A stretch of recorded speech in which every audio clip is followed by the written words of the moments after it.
engine your shit up a little bit.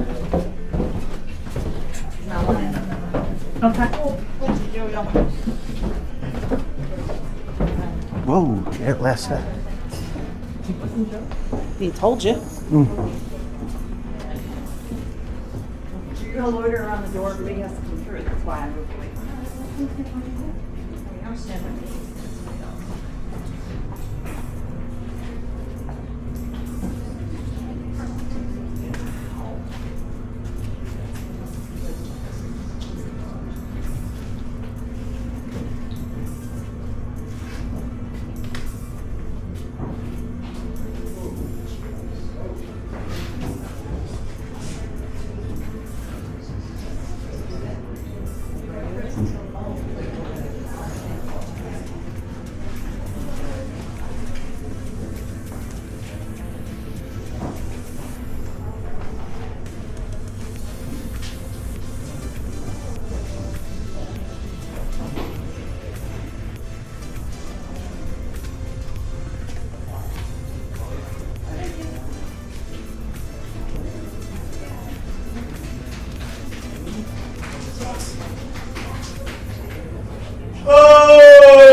Okay, my friends, welcome to the original level of downtown Seattle, baby. Woo! Try that again. Woo! All right, there you guys are. You gotta dig deep, folks. You gotta dig deep. Now take a look at the ground. You guys notice how uneven it is? Like I said earlier, Seattle was built on top of a beach, mud flat. Tides coming in twice a day. We're using sawdust as landfill. So what you're seeing is actually a result of us slowly sinking into the very beach that we first started on. Now in certain areas here in downtown Seattle, the ground is sinking up to about 1/4 of an inch every single year. That is a wild ride, folks. A very slow-moving one, but a wild one nonetheless, because guess what? Cities should not move. Agreed? Agreed. Excellent. Take a look at this photo right here. It's one of the oldest pictures we have of downtown Seattle. 1865 is the year of this photo. Not much going on back in those days. But we're a lumber town, cutting down trees for money. So guess what, baby? Everything's made out of wood. Houses, wood. Sidewalks, wood. Sawdust, wood. Is everybody with me on that? Well, that's easy, right? Now, this building that we're standing in right here right now is this bad boy. Can everybody see this picture? Yeah. Okay. This building that we're standing inside is called the Corn Building, named after that band from the 90s, okay? Cool. I mean, here's what we just did. We just walked into a second-story door at the top of those steps right over there, folks. Sidewalk level is right here in this picture. Are you with me? What? So we walked into a second-story door, we went down those steps right over there, and we're standing inside of this building on the original level of downtown Seattle. Now you see these windows right here? It's going to be those right over there. Now as you peer through those windows, what do you see? You see a giant concrete wall. That is actually one side of a lifted street called Yesler Way. We actually just crossed over that street. I'll explain why we had to lift our street through the skies once we get a little bit deeper into these tunnels. But first, I'm going to talk about that great Seattle fire, baby. June 6, 1889. 4 blocks north from where we're standing at right now, a cabinet shop, a very unfortunate apprentice by the name of John Bach, melting down a block of glue over an open flame into a metal pot. Now around 2:15 p.m., he forgets about it. Eventually, it boils over, catches fire, hits the ground below, where it is then met by wood chips soaked in turpentine. So the entire shop goes up in flames. John realizes this, he runs back to the shop, he sees the fire, and he panics. He runs to grab a bucket of water to throw on top of a grease fire. Now we know what happens when you do that, right? It gets worse. So he panics for a second time. What do you guys think he does next? No, he runs for his life. Never be seen in Seattle ever again. Some people say that he went back to Tacoma. We'll never know. We'll never know. Now above this cabinet shop, there was a paint shop. So now this fire starts to spew lead paint from the streets of downtown Seattle. Next door, there was a hardware store. We're not talking like Home Depot, where you guys get garden tools and fertilizer. Back in those days, hardware stores carried things like ammunition, gunpowder, dynamite. Boom, that explodes. Now across the street, there was a warehouse, which the night before had just received a shipment of 550 solid oak barrels filled with whiskey.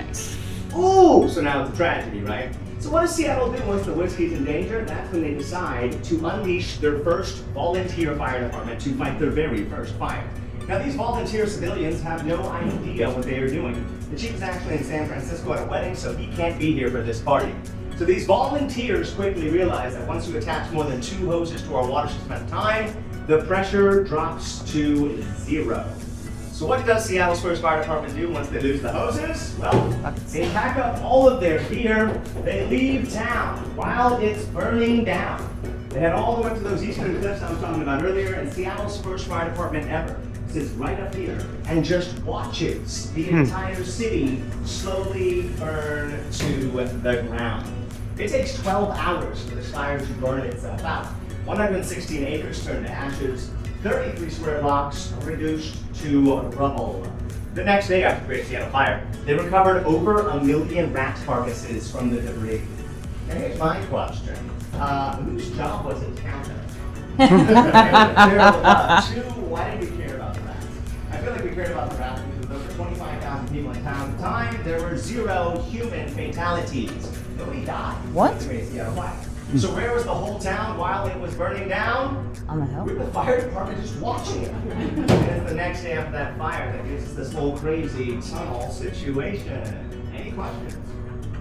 Smooth music? All right, here's what we're gonna do, folks. We're gonna walk out the front door of this building onto the original sidewalk levels of downtown Seattle. Watch your step and let's go, baby. Yeah.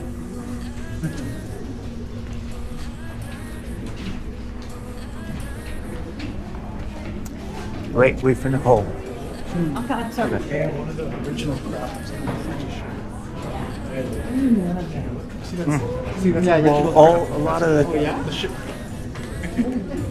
A lot of the cities had I know a lot of big cities had major Pest fires.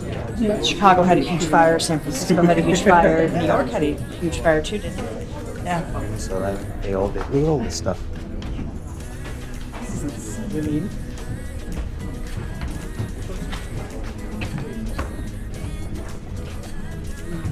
Civil engineering.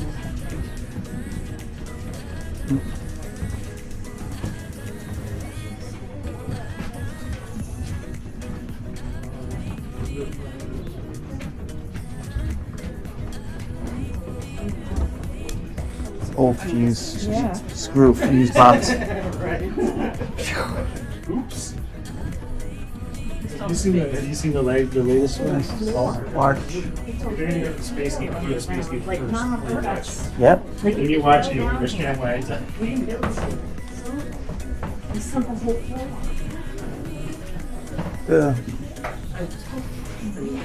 So when you realize they laid this concrete back then, it's still the same.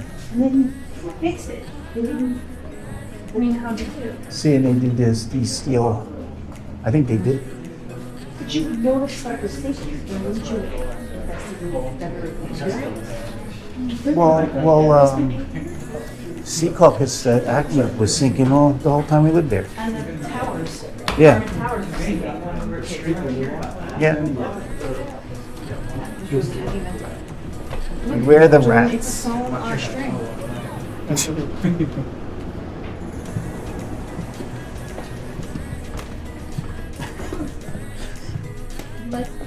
Yeah, it's like you don't want to touch the railing.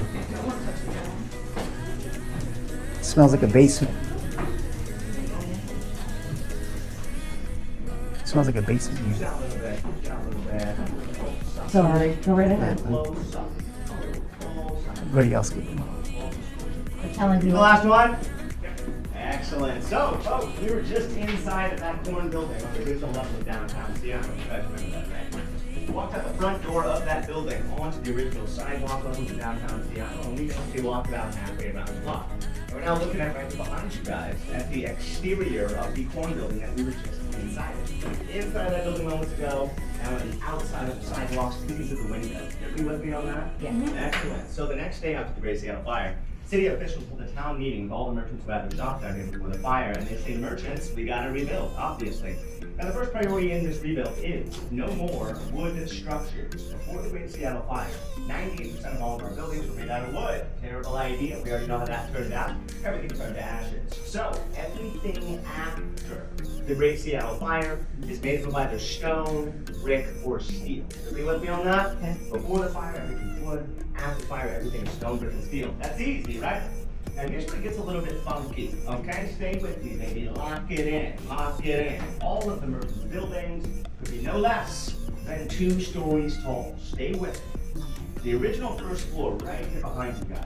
This right here will eventually become your basement. You guys with me on that? Your second floor will be entered at the beginning of the tour, the top of those stairs. That there would then become your first floor and your main entrance, and so on and so on. The building can be more than 2 stories tall, there's no less than 2 stories tall. Are you with me on that? Yeah. Excellent. So while the merchants were busy raising their profit in the buildings, which is 2 stories tall, made out of stone, brick, and steel, the city has to get working on their project, which is raising our sewer pipeline off of sea level to avoid exploding crapper devices. That's a good priority if you ask me. We're at sea level right now, folks, ground zero. Our sewer pipeline can't go any lower. We gotta get it up. So what we do is we start to build these flanking retaining walls around the perimeter of each of the individual of the 33 square blocks that were destroyed by the Great Seattle Fire. And like I said earlier, this is one side of a lifted street. Cars are driving on this. Now behind this wall right now as I speak is packed to the brim with dirt from the bluffs and debris from the Great Seattle Fire. Now over the years, when they crack these streets open for repairs, they find random things sometimes. One time they found a couple of rowboats, sure. Time after that, they found a horse carcass in here. I mean, why not? Time after that, they found a few people from Tacoma wedged in here. That's why we love them. They're part of the city, you know what I mean? But also smack dab in the middle of this lifted street right here, right now, is the new sewer pipeline lifted off of sea level. No more exploding crapper devices. So what we did to fix our sewage issue after the Great Seattle Fire was we raised solid streets up and around all of the first floors here in downtown Seattle with the new sewer pipelines inside this lifted street.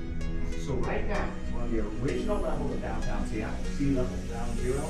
In between the original first floor level and the lifted streets are had to lift to get our sewer pipeline off of sea level. Council, a lot of information. Any questions? Is anybody confused? Cups? Just a document? Smooth like butter? Excellent. So, after those 2 massive projects were completed, raising the roof of buildings and then raising the solid streets on the first floor of those buildings, we're going to bridge the gap between both those projects with a new sidewalk right here above your head, connecting this lifted street to the second-story door and entrance of every single building. So there are sidewalks above your head, and there are sidewalks beneath your feet. The tunnels are not connected in some ever-winding labyrinth underneath the city. No, the tunnels only exist 1 square block at a time underneath the sidewalks. So the sidewalks here in downtown Seattle are hollow, and that is the space that we're in right now, and the streets themselves are solid with the new sewer pipeline core city. Any questions? Shoot.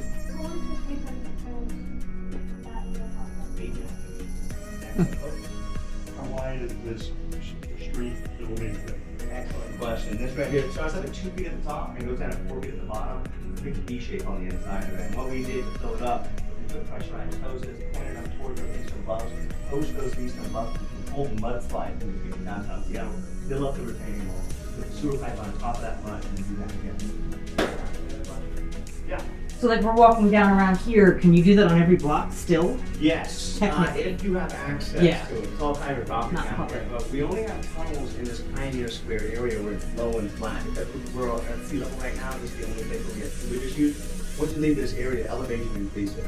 So we didn't have sewage issues outside of this area. So it's only down here where you have it. Yeah. 30, the original one was about 65 blocks. 33 square blocks. But I mean, it wasn't much anyway, it must be 10 from the original.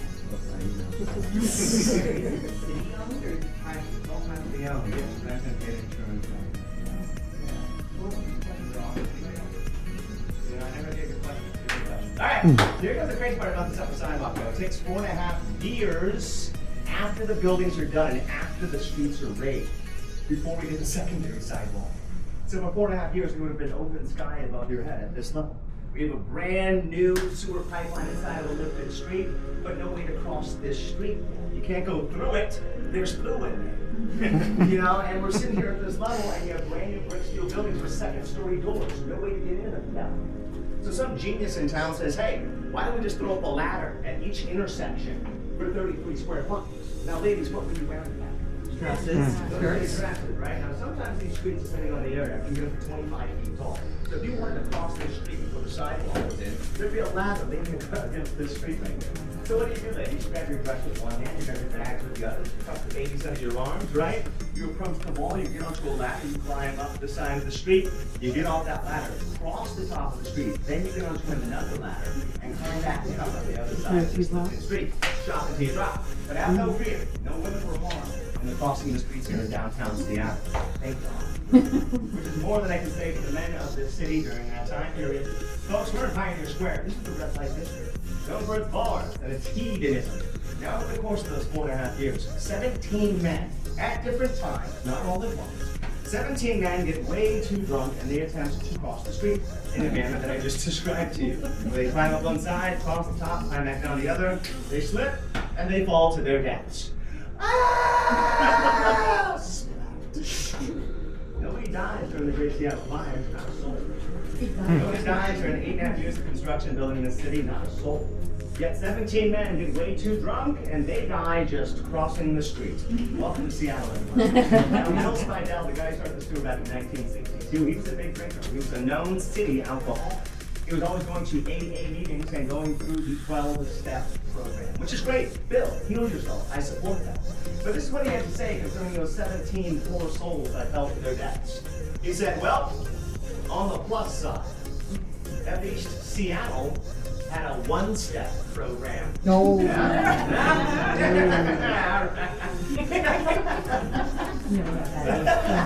reason we had to shut down the tunnels in 1917 was because there was an outbreak of the bubonic plague down here. Seattle freaked out, sealed up the tunnels for what they thought would be forever. Obviously not. Here we are. Late 50s roll around. Bill Spidell starts a petition to help preserve Seattle's history, which are these tunnels. He does that by giving tours down here, much like I am right now. But at the end of his tours, he would lock people down until he signed a petition to help preserve these tunnels. He did that to 11,000 people. He got away with it too. Him and OJ both got away with it. So the tours officially started in 1962. Bill Spidell must have been a little bit tipsy when they decided to put in these blue I-beams right here for earthquake support, because they attached them to the old beams from the 1800s, as you can see, and nothing else. These things are just kind of dangling here right now. I get engineers who take my tour, they do this section, they look up and they just say, no. Now, interesting fact before we get out of here. Like I said earlier, the people above, on the space below, it's all private property that we're walking through that we have to rent and pay the insurance for. Some people keep their tunnel space as an extension of their business. A lot of mom and pop shops in the tunnels, speakeasies, obviously, restaurants, toy shops, putt-putt golf, random stuff. Some people keep their tunnel space for storage. Other people just lock it up and throw away the key. Now, about 80% of the debris that you guys see on here will be from the 1800s. The other 20% will be from the early 60s, when they put a bunch of random junk down here to make this place look old. Any questions? Cool? Smooth and easy? All right, let's go.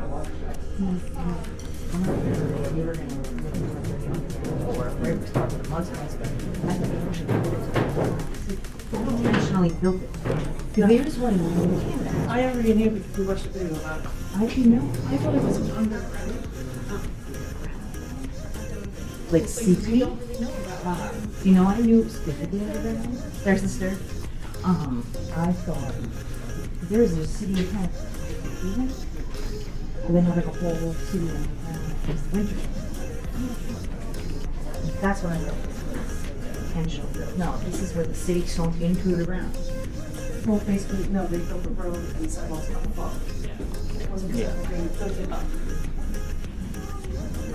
Yeah, but this is sinking. Yeah. So originally was that level, and it's like this hill part. It is sunk down.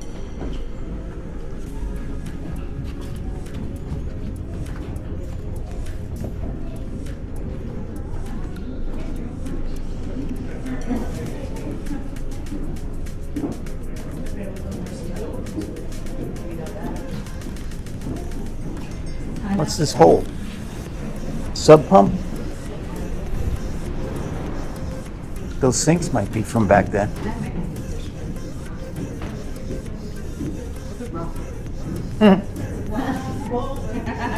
Oh. Water dripping from somewhere. Yeah.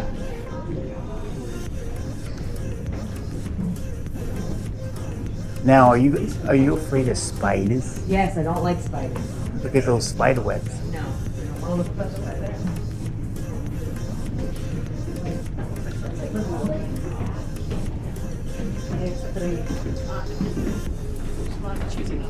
I don't think that pipe's attached to anything. All right, hurry up before he locks us down here. I know. Let's not get locked in, kids.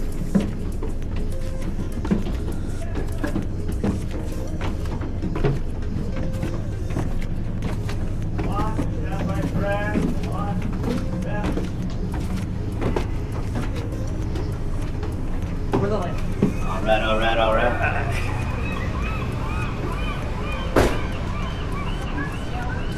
It's like they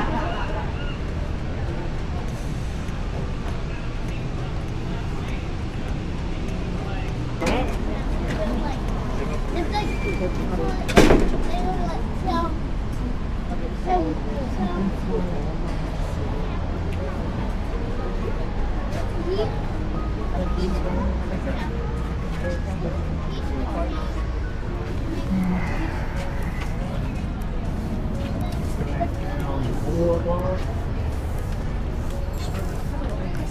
No.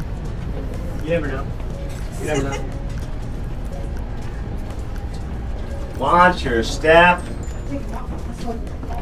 That part, right?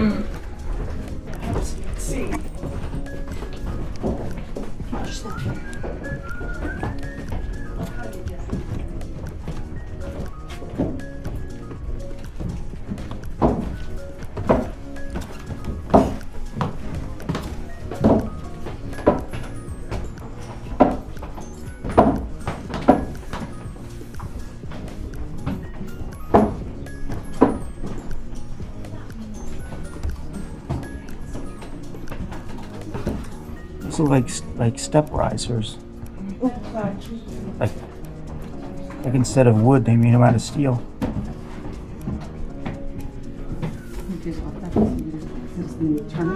Yeah, probably. There's this nice part that I did, so I like really Happy to test and it not be discussed. Well, I mean, That's why they say this one.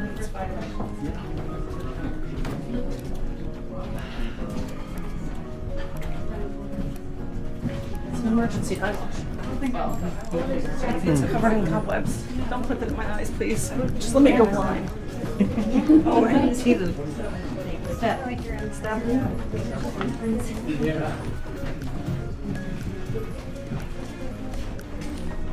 Wow. I feel a cold breeze all of a sudden. That's nice. That's a nice basement. Mm. That's a good roller skating basement. yeah, it is. What's that thing? That's a sewing machine. Like an actual one. I don't know what it That's a sewing machine. What kind is it? is. This is the sand for one, yes. That's the pedal. Pedal. Yeah, that's the one. Seamstress sewing machine.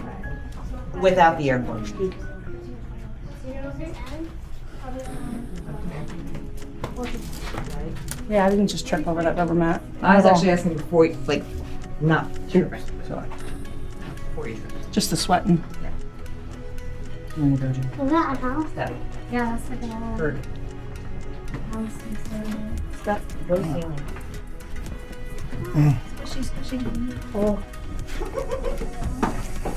Purple glass. There you go, Eric. That's what I was saying. No wonder I don't like stepping on it. I was saying. Come on in, folks. A lot of people. A lot of human beings. Squish in. And like, Pretend to like each other, okay? Everybody lock arms. Yeah. All right, so here's that purple glass that we walked over earlier. Is there more people back there? Two. Okay, cool. So here's that purple glass that we walked over earlier. Over earlier. You guys remember that? Now, people always ask me, Keon, why the purple? What does that mean? Was it Seattle's favorite color? I say nay. Does it mean University of Washington? I say nay.